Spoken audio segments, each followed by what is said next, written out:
ભારતનો સૌથી લાંબો નેશનલ હાઈવે કયો છે? Option A NH44, option B NH8, option C NH48, option D NH3. તમારો સમય સ્ટાર્ટ થાય છે હવે.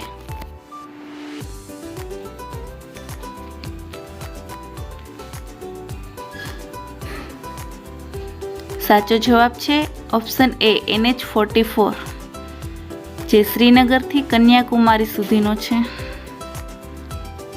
મિત્રો, તમને મારો વિડીયો પસંદ આવ્યો હોય તો લાઈક કરો, શેર કરો અને મારી ચેનલ જાણવા જેવું બાય માધુરી ગોહિલને સબસ્ક્રાઈબ કરો. Thank you for watching.